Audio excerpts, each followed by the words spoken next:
You enter your bedroom, perusing the regular reports. No immediate crisis today, at least. Here's a funny one. There's a rumor that someone saw your father in disguise as a member of the Asgoldian State Opera Company.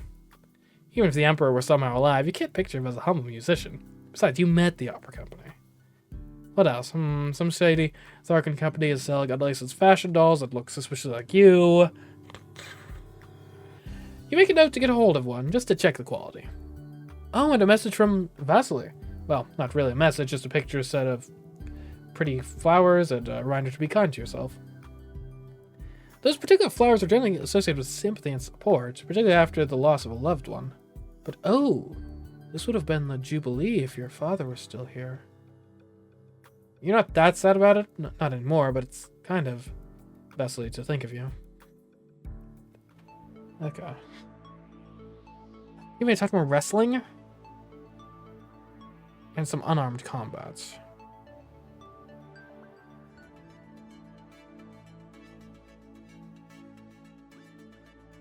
Okay. Where is the fleet, by the way? They're at the Haru systems? Ugh. Okay.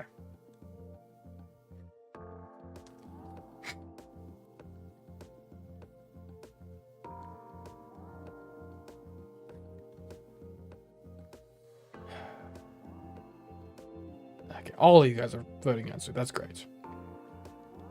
Vater, you're getting a cabinet position. Congratulations. You're in for a private dialogue with Vater and lay out your offer. In exchange for electoral vote, I'm willing to grant you a role within the Celestial Ministry. You'll be one of my closest advisors with influence on Imperial policy. I would be very happy to give you my advice on many subjects, Your Imperial Highness. Do you have a particular role in mind? So he's wise, right?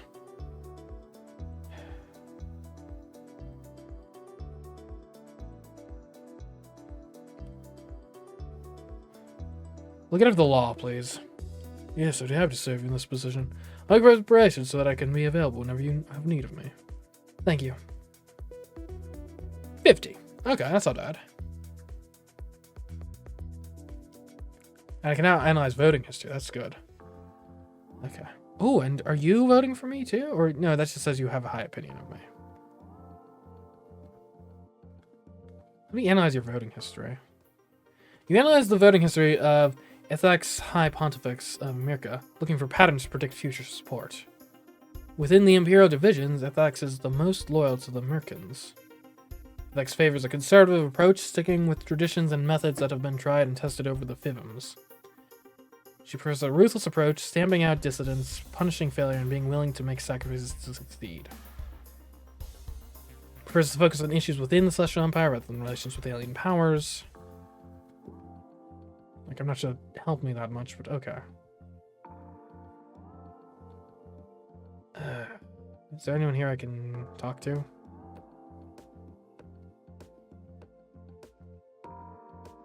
Let me explore your social network, buddy. Investigating the relationship of Krovos, Elector of Ondrau. Okay, he's allied to Chapduck in Hero 2. And a lot of people hate him. Okay. I got a Vater now.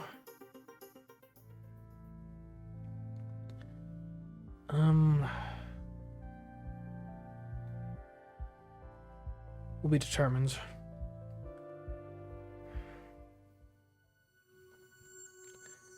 Okay, that's all we can do in Merca 1, or Merca Prime. I guess we might as well head to Drog while we're here. We're not gonna probably get a better chance. And we gotta get out of there. We gotta get out of Drog with 2 yes votes. It's non-negotiable. Good morning, Your Imperial Highness. The committee requests your opinion on a legal matter. Alright, what's the situation? A rogue geneticist has been discovered attempting to raise a crop of his own clones. 7 children, all identical copies of themselves and their progenitor. Clone children, by law, must be created with a certain amount of external genes to ensure variation. It's partly for reasons of public health and diversity, and partly because of the thorny identity issues when a person is created to be a replica of another. It's not illegal to be a clone, of course. That would have unfortunate implications for naturally occurring identical twins. The crime is in deliberately creating children this way. The Genesis has been arrested and will not be allowed to retain custody of the children. The Empire will assume responsibility and see that they are assigned new guardians. The question, therefore, is should they be brought up together or separately? Are they all the same age? No, the eldest was created alone. The other is in batches of 3. The youngest batch are still in their first film, but the other 4 are old enough for schooling. 7 young children. That's quite a lot to expect any family to take on all at once. The only way to keep them together might be in an institution. With their parent gone, the children are their own only family. Would keeping them together be a kindness, or would it only serve the mad scientist ends?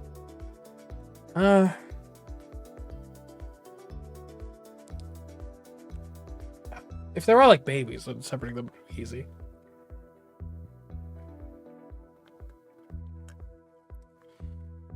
I think you gotta...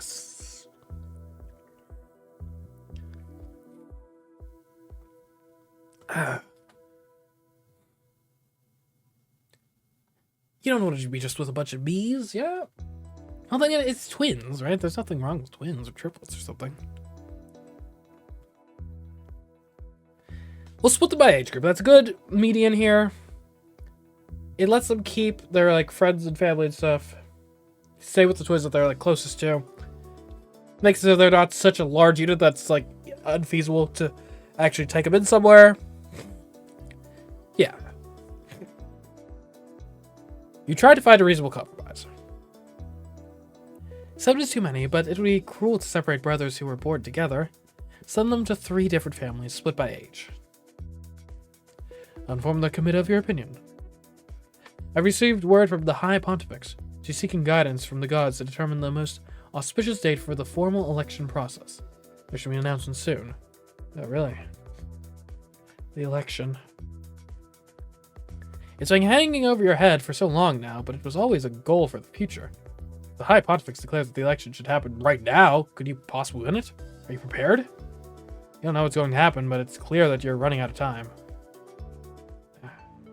Okay.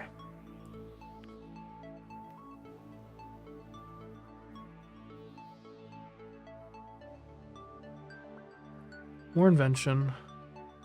Despite like it hasn't come up at all. More endurance.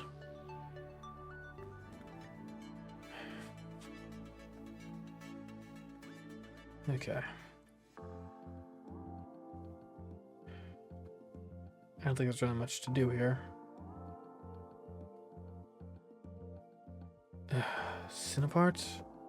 Who even is that? Okay.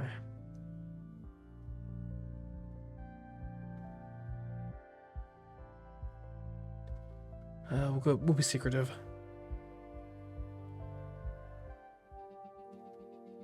Well, you tell one particular maintenance worker down a corridor, curious what she's up to. Huh?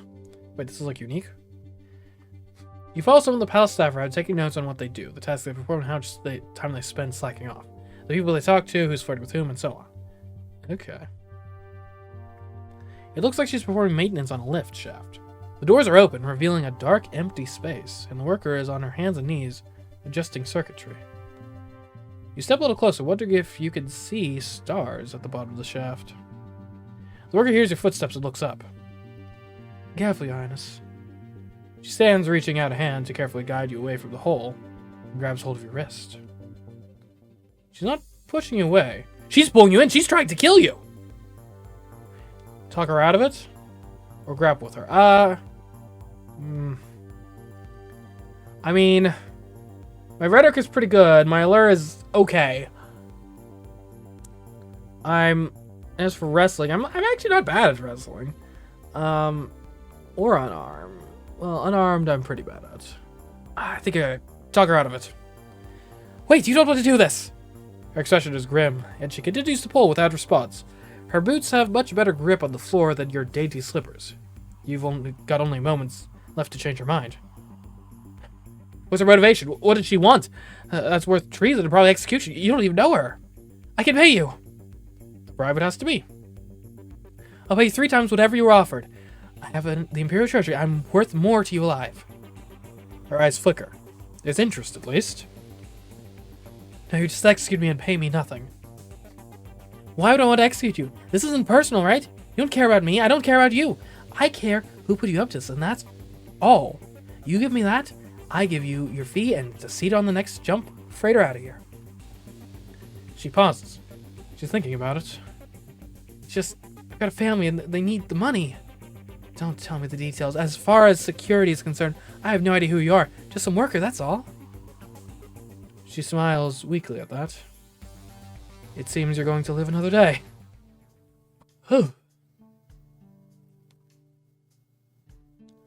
The security investigation reveals that the assassination attempt was ordered by Ixil, Elector of Ondrau. As there's currently no sitting emperor, no new electors can be assigned. But Ixil will be declared ineligible to cast a vote and banished from the Heavenly Palace. Her disgrace will be broadcast throughout the Empire. Since the attempt failed, you are still alive. This will soon become nothing more than another nugget of scandalous gossip. Just another day in Imperial politics. Alright. To Draug.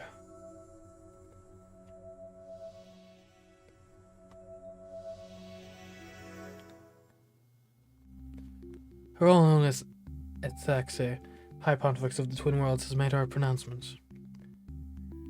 Oh, sheesh. The Electoral Conclave will convene on turn 35 to begin the formal process of election.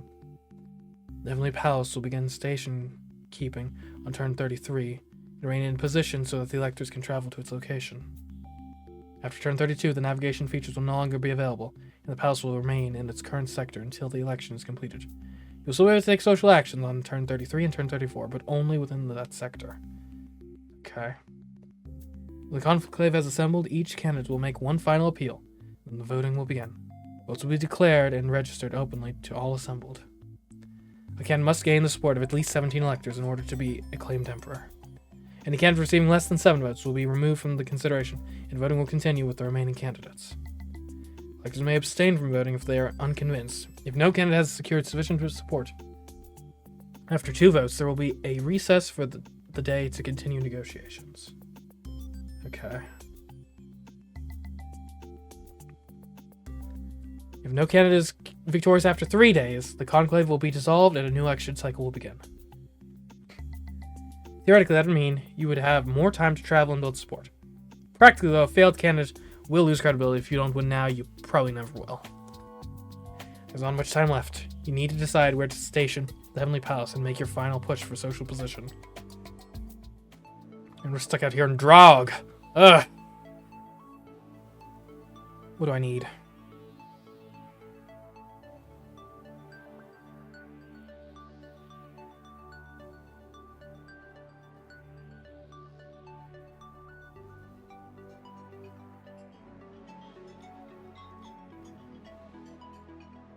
Give me some sleight of hand and hiding? No.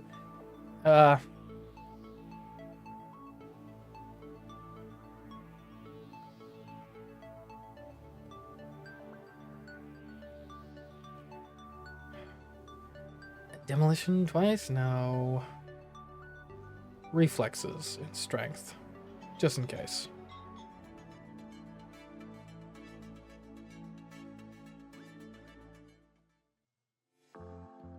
The Draug system was first discovered early in the history of the Celestial Star Empire, but contained no worlds suitable for colonization. It is a wasteland of broken rock asteroids and planetoids, tumbling chaotically around a dimly guttering star. Hidden among those rocks are signs which speak of disasters which predate the Mercan race. For that reason, the system is primarily of interest to scholars and mystics. The permanent population of the Draug system mostly dwell within 2 large space stations, Death's Wings, a Mercan holding, and the Imponderable under the control of the Mao. Your guests include the 2 station electors, of course, but also the region's preeminent scientists, ranking officials, and military leaders. Draug may be an insignificant system, but the Empire does not intend to lose it. You spot one of the electors nearby. With a final sip, you discard your drink, stealing your nerves, and prepare to meet your guests. Suddenly, your path is blocked by a young Mira woman with an intricate hairstyle. She clutches a stack of paper printouts. Unusual. Your Highness, it's a great honor for you to visit at this auspicious time. If I could have a moment of your attention, my name is Sophisque, and I have recently uncovered a carving which may influence the Empire's entire course of history. She holds up her stack of papers, and you realize that if you don't do something, she will continue talking for the entire length of the reception. Direct her to the leg of the law. Tell you wish to read her report later. Terrify her into silence, lose her in the crowd, or call the guards. I'll read the report later. I would love to hear more about that, but this sounds like a subject that needs more than a few splits of my attention. Of course it does. The history alone. It would be impolite for me to spend the entire evening listening to just one presentation when there are so many of your colleagues here who also wish to share discoveries. Yes, but mine is more important. And you've brought it to my attention so that I'll recognize the importance that was the task you needed to accomplish here. Now please submit your full report through the proper channels so that I can read them in a less distracting environment. Alright. Polite but firm, that is the key. You look at the nearest elector and proceed with your rounds. Greetings, Your Imperial Highness. I am Stoyan, Regent Elector of Death's Wings. Welcome to the Drog System. He is an adult, American male, dressed in well-tailored clothes of fine fabric with very little decoration. His face and voice seem almost emotionless as he speaks. A Regent Elector? Our chosen is as of yet too young to assume the responsibility herself. He beckons forward a small American child, half your height, wearing a full-skirted frilly dress as pale as her hair. Her features are hidden under a dark veil, but flashes of bone white peek out between the holes in the lace. She painted her face for war? Say hello to Princess Zorana, Ariel. You cannot tell whether or not she is making a face at you under there. Still, she is an elector, even if not quite a voting one. It's a pleasure to meet you, Ariel. You try to offer a welcoming smile. I'm in mourning. Oh, I'm sorry. Have your parents recently crossed over? Soyan did not introduce her as his daughter, after all. It was many cycles ago, but Ariel's particularly devout. Not much is what led her to being chosen elector. You ought to be more devout. Why aren't you in mourning? Didn't your father, the Emperor, just enter eternity? Princess Zorana has many duties and must consider the needs of the Empire as a whole. She does not have the luxury of deep mourning. The tiny child lifts her chin proudly. I will pray for you. Thank you. I've heard that the Emperor was engaged in some fascinating research at the time of his demise. I hope you intend to follow his footsteps, with better results, of course. Perhaps. Do you really have a pet golden vapor? Yes. She folds her thin arms and looks up at her regent. I want a pet. You already have a great many skeletons. You can't tell from his delivery whether those skeletons are former pets or current ones. Come now, let us have some punch and cookies. I suppose cookies would be acceptable. I'm sure we will speak later, Your Imperial Highness. Of course. You watch the two of them leave together, the regent guiding his ward without touch. There's no sign of a spouse connected to Stoyan. Arhill, of course, is too young for a betrothal. You sense that he probably has negative feelings about you. After a moment to refresh yourself, you seek out the other elector. He's middle-aged by mile standards, with a thin frame and short cropped fur. He is wrapped in clothing more decorative than Stoyan's, and he smiles widely at your approach. Ah, Your Imperial Highness, it is with the greatest of pleasure that I introduce myself to you. I am Cinnabot, Elector of the Imponderable, but of course, you know that already. His voice is somewhere in between charming and impudent, with a beautiful tongue trill over the R of his name. Pondering. The Imponderable is a deep-held tradition of our race. As you know, the Empires love life, meaning and meaninglessness. But of course you are filled with useful determination. The universe looks different when you've had time to become jaded. Such a beautiful flower as yourself should not wilt so soon. May I kiss your hand? Sure. You need his approval, after all. Very well. Don't worry, I'm perfectly harmless. His lips brush over the back of your hand, almost unnoticeable. Truly a pleasure, Your Imperial Highness. If you'll pardon me, I have other visitors with whom I must avoid. I will wait to call some other time. Right. A strange fella. He isn't married, and he did seem to take some interest in you. Can he be trusted? He has positive feelings. Okay,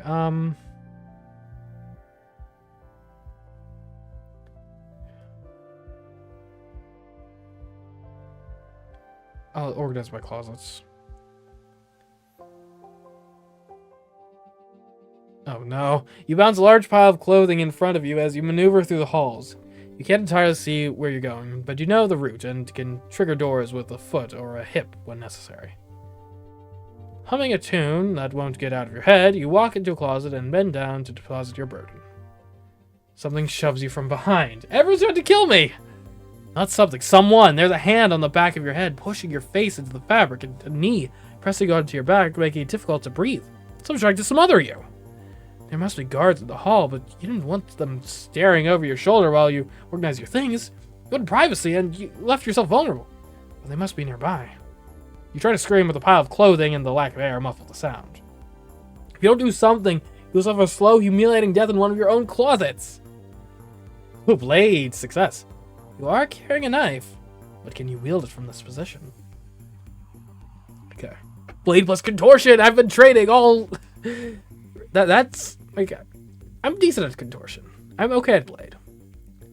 We're not going too dramatic. Strength and wrestling?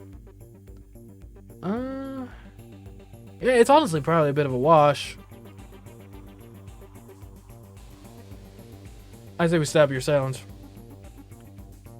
You snake your hand down along your trapped body, drawing your knife while not revealing to your attacker that you're doing anything other than squirm for freedom. Quickly, you twist your arm up behind your back, driving the knife into what you expect will be the assassin's unguarded side. Stab, squish, twist. There's a grunt of pain, and the weight holding you down goes limp. Not even bothering to check if you've killed them, you run for safety. Alright, well then. I'm a dangerous girl, what can I say? The security investigation reveals the assassination attempt was ordered by One Bite, elector of Heru Prime. As there's currently no sitting emperor, no new electors can be assigned, but One Bite will be declared ineligible to cast a vote and banished from the Heavenly Palace. Its disgrace will be broadcast throughout the Empire. Well, I mean, this is one way to win an election. Just disqualify all of the electors that are against you. It's not even tyrannical. They're trying to kill me. Okay, so I have like 2 turns to get somewhere useful. Hero 1 will have to do, I guess. Oh, we haven't even used Drow. Okay, I've got an idea.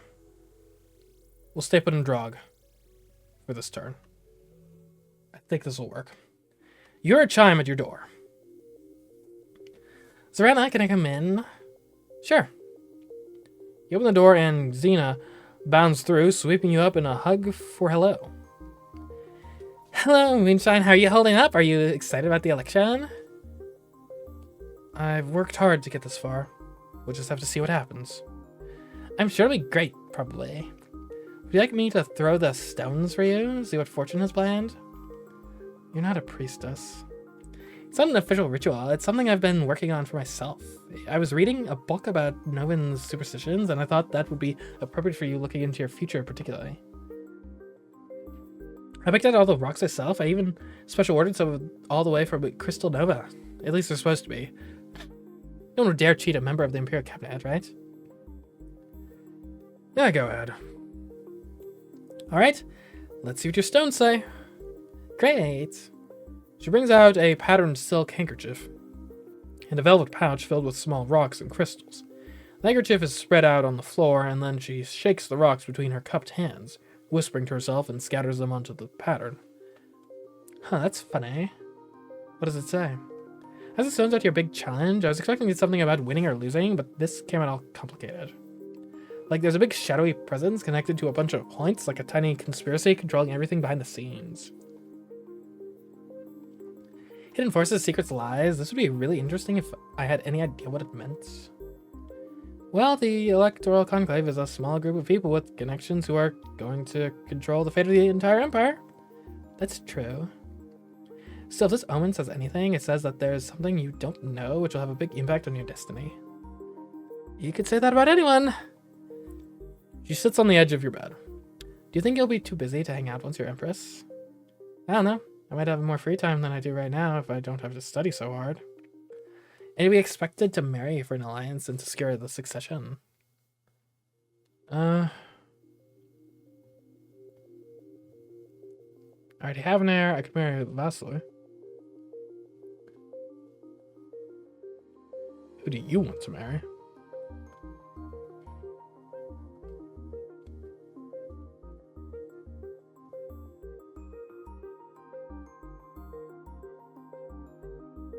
Yeah, sure, we'll throw it back at her. What about you? Who do you want to marry? Someone unique, someone who has to defy convention to be with me, someone with magic in their soul, someone brave enough to risk public humiliation or death to win my heart. Or someone who kidnaps me and carries me away to their stronghold and threatens my life until I give in to their wicked desires. That also works. Xena is probably not the best source of romantic advice. Okay.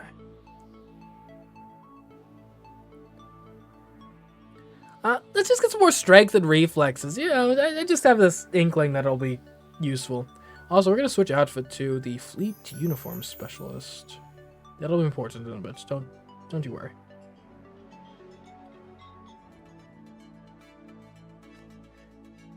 Okay. You're voting against me right now. That's insane. You don't like me. But congratulations, you're getting a seat on the council. Congratulations.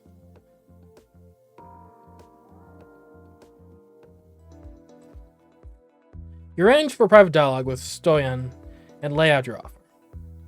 In exchange for your electoral vote, I am willing to grant you a role within the Celestial Ministry. You'll be one of my closest advisors with influence on the Imperial policy. What position are you offering me? You get to be the Legate of Science. An interesting offer. I'm very busy with my research here and my duty to Iron Hill, however. The Empire would be benefited by expert guidance. Very well, I accept. Alright, I've elevated Stoyan. Okay. You now travel with the palace. He has 75 sides, and I can get enhanced palace movement. Perfect. Now Cinepart. My man. Can I...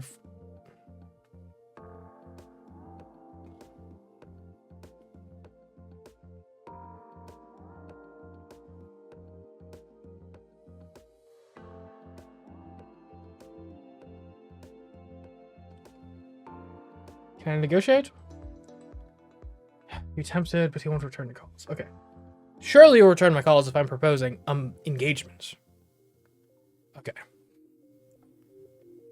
You invite Cinepart of the Imponderable to a private conversation, but he refuses. Great. Okay. And we're at 4-6. 18 undecided. Okay.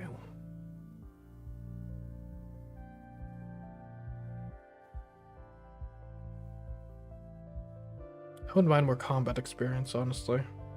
Maybe some stealth, though. Observe the staff. You fall off the palace staff rod, taking, No one killed me that time, yay. Okay. Alright, I think Harrowwood is the only place where we could actually get anything done.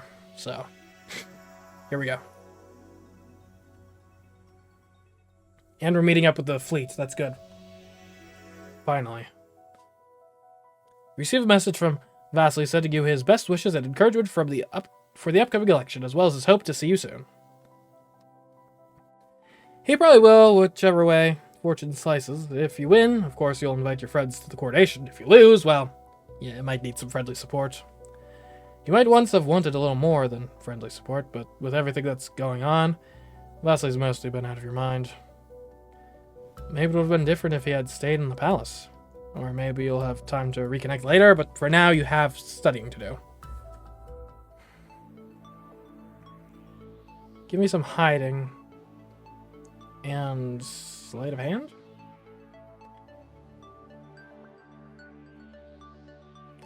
Or we up the galactic relations as we get into the actual election season. That makes sense to me.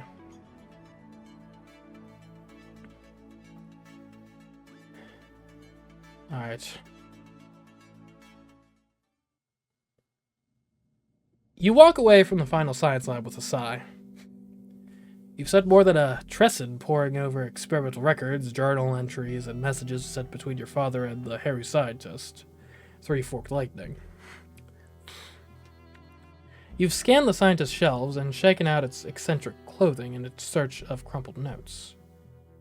You've personally walked through every irrelevant lab and stood where they would have stood to view events from their perspectives. You have carefully handled the remains of the failed warp gate. And nothing makes sense. Three-Forked Lightning was an eccentric outsider whose theories were viewed with rightful skepticism by the larger scientific community. The Heru was thrilled to have the opportunity to pursue his research with Imperial backing, and produced enthusiastic reports on a regular basis. Those records reveal nothing but failure after failure. Every test imploded. This never raised alarms because the tests were always on tiny amounts of material, and the damage was safely contained. Perfectly normal for this level of research. The research wasn't going anywhere.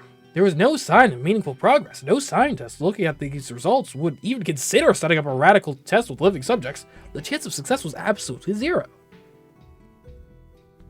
If Three-Forked Lightning came up with an entirely new approach, like a flash from the void or something that actually worked, then it would have to have happened that very night, and every shred of evidence would have to have been destroyed in the accident, leaving no clue. It seems impossible. Or improbable, at least. Mazarin testified to the cabinet that the Emperor received a message summoning him to the lab to witness a breakthrough. Unfortunately, you can't find any record of that message. What you did find was the opposite. A message from the Emperor telling Three-Forked Lightning to meet him in the lab that night.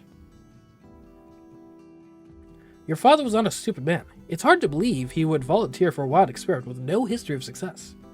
And yet that appears to be what happened. Why would he have done something so obviously foolishly fatal?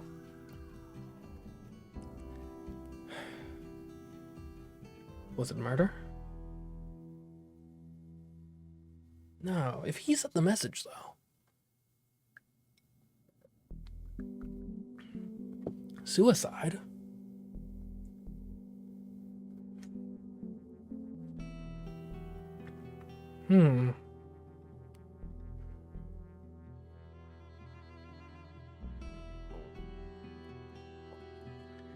The Emperor must have known that the warp field experiment was doomed to failure. If he chose to take part anyway, then perhaps he wanted to die? He sent Mazarin away before the experiment, didn't he? He knew what would happen. He had to know. You hurry back to your room so that you can contact the Thresher privately. Your Imperial Highness, what is it? I think my father might have chosen his own death. You explain your suspicions about the accident and that the Emperor had to know that the experiment would probably be fatal. The Thresher nods. That was my assessment from the beginning. It was? You never said. I don't want to upset you or to damage the Emperor's honor in the eyes of his loyal subjects. But why would he do it? Why would he walk away like that and abandon me? Was I that much of a disappointment? I'm sure it wasn't that. I don't know. I'm sorry, I'm not equipped to deal with this sort of situation. I'm sorry. You're not really the sort of person to give comfort. Neither was your father. You haven't had anyone it was safe to cry on for a long time. Not since you had to leave your governess behind. Should I send you something? I'm fine.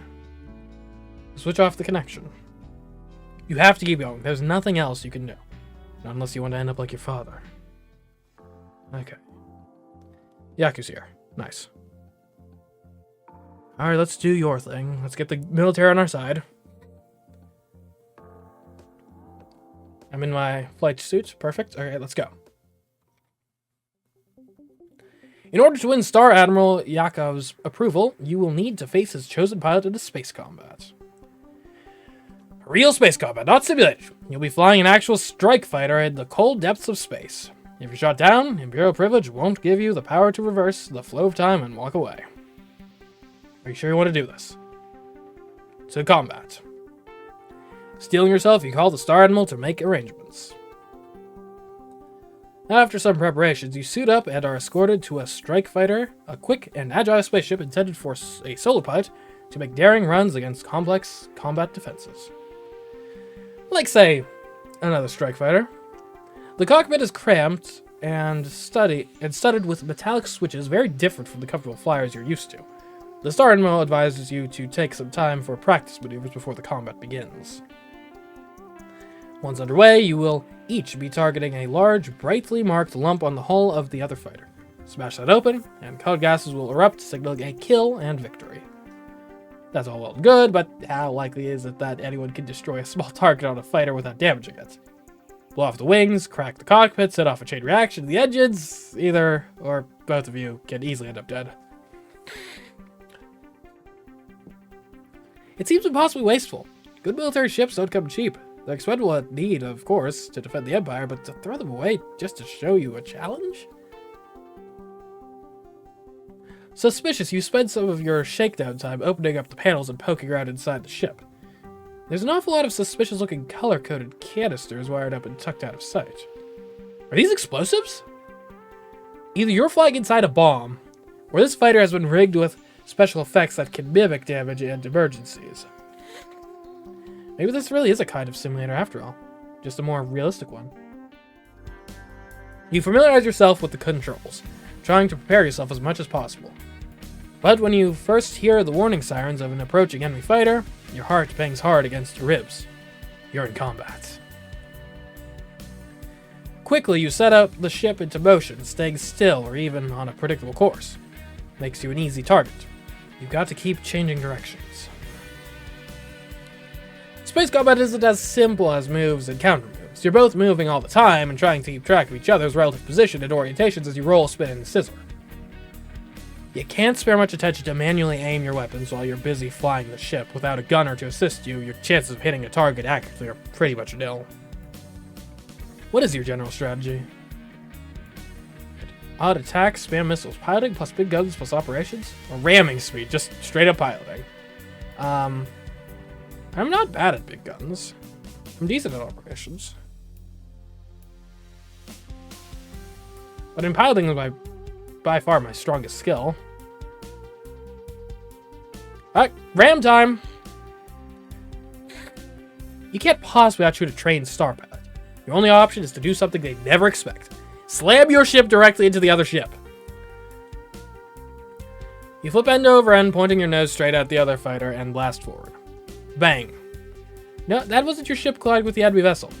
In fact, your instruments report that they're still at a safe distance and now peeling off to return to base. You didn't see any weapons fire either, but your ship shook as if something had hit it. For some reason, your engines have shut down completely and won't respond to commands.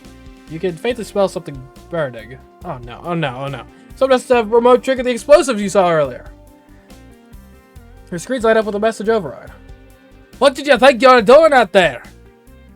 I'm no lead contract. I had no chance to win your challenge unless I changed the rules. Exactly how, Princess, would you have won if you had blasted yourself to smithereens?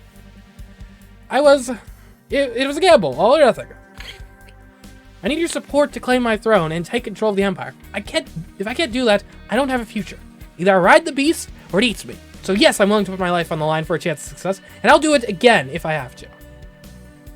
Are you with me? There are times when any soldier must be willing to lay down his life for a greater cause. There are times when a soldier's duty is to stay alive in order to complete the mission. If you're one of my recruits, I'd have you flogged and thrown in the brig. But you have certainly shown that you need a mentor. Very well, I will stand by your side and advise you until you send me out to do your bidding. Thank you. Now wait there while we reclaim that fighter. Alright, we got the Admiral. The fleet will now escort the palace. Nice. Show of military force. Okay. I should have you killed. And you don't even have a vote anymore. You, on the other hand, 3 rocks nestled. Congratulations, you're getting a cabinet position. You arrange for private dialogue with 3 rocks nestled and lay out your offer. In exchange for your electoral vote, I am willing to grant you a role within the Celestial Ministry. You'll be one of the closest advisors with influence on Imperial policy, and your own suite in the Heavenly Palace. Oh, well, I don't know. That all sounds like a great deal for Cecilia. I'm terribly busy. Thank you for the offer, very kind, but no thank you. What? He scribbles something in its notebook, then circles it. Good mood? It clucks its tongue, then cuts the connection. Well, that usually works.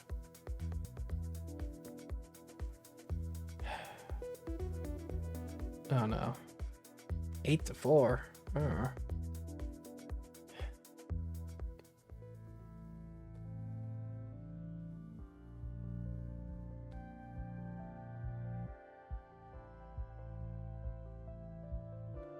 Play paddleball. You visit enclosed courts to smack a ball around with a handheld paddle, bouncing it off the many slanted surfaces at high speeds to make it ricochet and scoring targets. This is your final navigation phase. Whatever position you choose this turn is where the Heavenly Palace will stay for the rest of the game.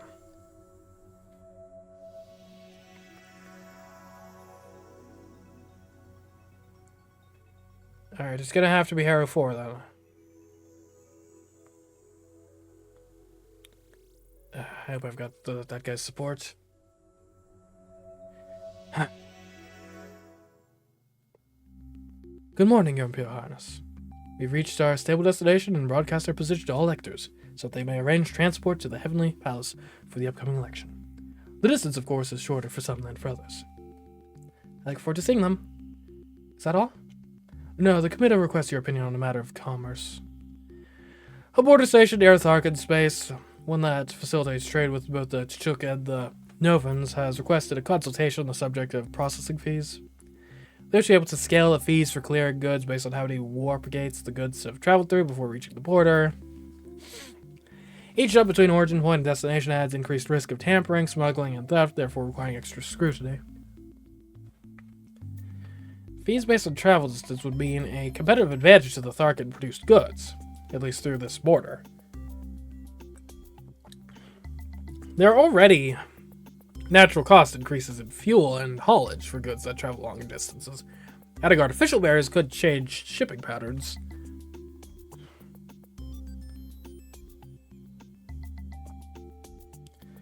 Sure, tariff it. If the shipments require more work to process them, the fees should be higher. That's only fair. I'll inform the committee of your opinion. Only 2 turns remain before the election begins.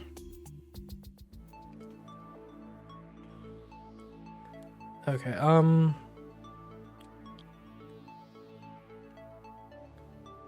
give me Menace and Allure.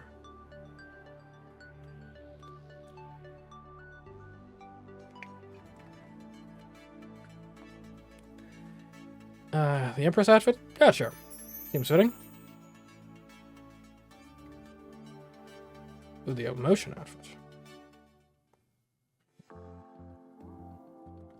The innermost worlds of the Heru system are also among the least prominent within society. 2 planets, Seoi and Klwanbal, are extremely small and rotate slowly. Their surfaces burned clean by the heat of the sun. Rilot is larger, but has a turbulent atmosphere with constant sandstorms. None of these worlds are at all appealing to tourists. Rilot, with its desert winds, is populated almost entirely by the Heru and functions as their only true colony world. The other 2 are managed primarily as business concerns, mining for resources, and their population comes from all over the Celestial Empire. Small and unimportant though they may be, they are planets of the Celestial Empire, and they are each entitled to an elector who gets to represent their interests. Given the mixed population of the system, it's hard to choose a particular theme for your reception. Not all the electors are loyalty to Heru Prime, and their true allegiances may not be visible. What theme do you choose?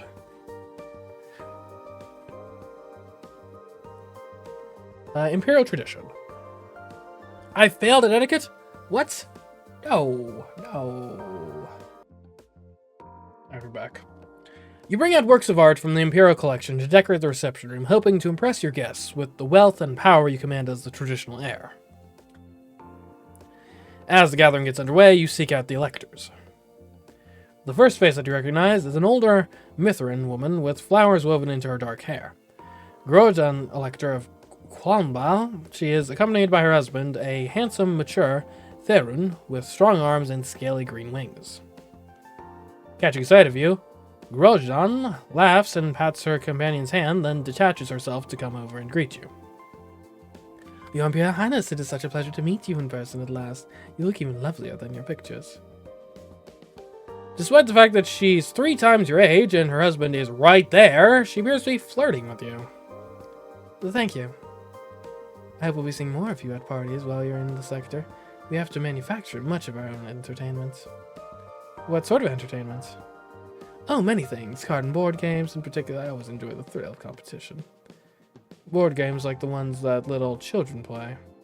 While you're trying to take control of an empire? I'm not certain I'll have the time for that, but I'll keep it in mind. Oh, you are a precious creature. She laughs. I mustn't monopolize you now. I'm sure you'll have many introductions to make, but please call on me later. I'd love to hear more about you. Before leaving, she makes a strange low curtsy to you, spreading her arms wide and crossing her legs, then bending her knees until she's almost kneeling on the floor. Her movements are clearly practiced, but it's not a style of respect you've ever seen before. Despite your familiarity with court protocols, is it something she's invented personally? You far outrank a minor elector and are not obligated to respond in kind, of course. Return her... I mean, I've decent at contortion. Well, sure. You replicate her motions, sinking to the floor like a dancer. Or perhaps with your arms raised and spread like a bird, settling in to roost. Oh, Christian, you didn't need to do that, not for me. Just as smoothly, you return to your full height. I've never seen anyone bow like that before. I'd have tried myself. You move very elegantly, your Imperial Highness. Thank you. She instinctively starts to curtsy again, although this time she makes only a tiny bow before catching herself and leaving your presence. You sense that she probably has positive feelings about you. Good.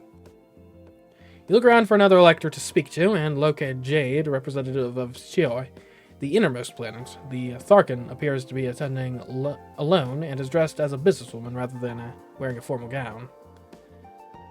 Odd that you choose to go directly against the theme of the gathering. Was this meant as a challenge? That's no ordinary business outfit either. The skirt is long and tight, emphasizing her hips and hobbling her legs. Her blouse, by contrast, is too loose to sheer, giving her a rumpled appearance that evokes hasty dressing and nightwear. She arrived alone, but it seems that her intent is not to leave that way. When your eyes meet hers, she raises a hand to her face as if startled, then puts on a bright smile and walks directly over to you. Your Imperial Highness, thank you for taking the time to meet with us. Please accept my condolences about your father. Thank you. He was such a powerful man. I regret never having the chance to know him better. But it just goes to show you have to seize opportunities when you can. In a place like this, we often have to manufacture our own opportunities. The Elector of Quanbal said something similar. Oh, did she? For some reason, she appears to find this extremely funny. Some people love to play the game, but they don't realize how easy they can be outmatched by someone younger and faster. Which I suppose means I should keep an eye out for you, doesn't it? She eyes you in a way that seems both flirtatious and provocative. She's trying to get a reaction, but you're not sure exactly what. Okay, what's my... I mean, Allure is at a functional 60 right now. Menace is not good. Etiquette, though. Allure's actually our best. Sure, we'll flirt with her. Why not? She likes to play games, does she? Perhaps we will each have the chance to see what the other brings to the table. Perhaps so. Please call on me when your schedule permits. I'm sure we can come to a mutually beneficial agreement. Yes, we'll talk later. She nods to you and walks away, angling her path to accidentally bump into a man in an expensive suit as she goes. You sense that she probably has positive feelings about you. Shaking your head, you look around for the final of the 3 electors you need to meet. At last, one feathered figure detaches itself from the crowd and makes its way over to you. It is not particularly tall, but its feathers are faded with age, and it moves slowly. A breeze stirs, and the sky is lightened at your presence, Imperial Princess Zorana. From the heart of our home, We send warmth and welcome unto you. I who greet you am known in your tongue as Rippling Eternity. It is a pleasure to meet you. It raises one clawed talon. Meeting is a beginning. Many lifetimes ago, your ancestors and mine met for the first time upon the surface of a world both near and far from where we stand now. The stars were carried in their arms. Even the ancient callers, who led their flocks in wisdom, could not have imagined that eyes in the dark were watching from the limitless void of space. It was the Voyager known as High Peak who was the first to spot light growing in the sky, a light which would in time descend and take shape into a great gleaming figure. It sounds like it's gearing up to tell you an entire epic of the Heru people based around the first contact with the Celestial Empire. That could take a while, especially in such an old and quavering voice. Make an excuse to interrupt, ask questions to redirect, or recite a poem. So what is our history like? We got 50 for Vater. I definitely don't have... Well, I've got rhetoric. I don't really have drama, though. Etiquette is only okay. I guess we'll ask questions to redirect. And the Imperial expedition was led by the great Hanya Spesden. Did you know that she had 12 children? Almost all of our nobility can trace relatives to her family. As you said, that meeting was a beginning for both our peoples. Let us hope that this meeting can be equally fruitful. Yes. Thank you for your words of wisdom. I hope we can speak again later. I'm certain that we will. With that, you extricate yourself and continue around the room, smiling at the assorted dignitaries. Much remains to be done before you have any chance of claiming the throne. You can't let Rippling Eternity claim all your time. You said that it probably has positive feelings about you. Okay, everyone likes me here. Nice. Okay.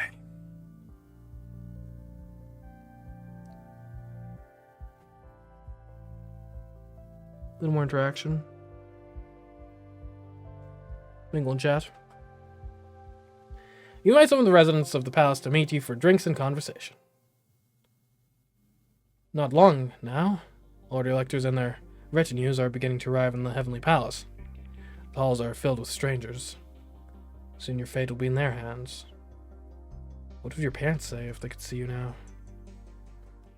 Okay, give me some more etiquette. And galactic relations?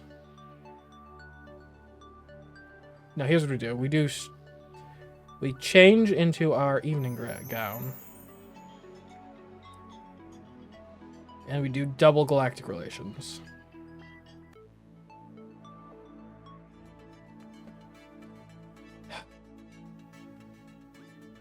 Okay. I did some practice now. The increased population of the Heavenly Palace requires you to take more precautions in your everyday life. You don't yet have your own shadow, of course, but you do need to be accompanied by at least one guard whenever you're in a public space. Right now, you're just trying to stretch your legs a bit and clear your head, but even going on a little walk through the palace hallways keeps bringing you past stranger after stranger. Your mind is filled with vague plans about the proper height of heels you should wear to address the electors, so you don't even register the bored-looking Thera woman lingering by the junction ahead. As you near the woman, she suddenly springs into action, her fist driving straight towards your midsection. Okay, reflex to success. Kind of. You have only enough time to scream before the knife pierces your stomach and rips upwards. Oh no! And then you feel nothing.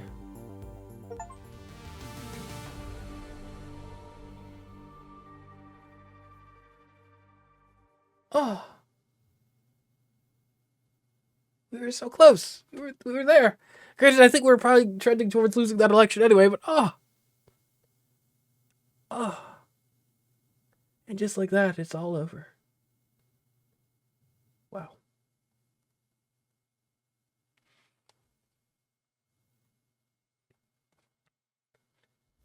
Damn, life comes at you fast. And death even faster. Zorana did not live to claim the Imperial throne. The future of the Celestial Empire remains unwritten. But it doesn't have to end this way.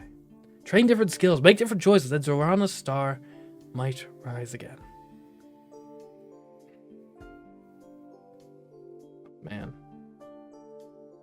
Dang. F in the chat, for real. A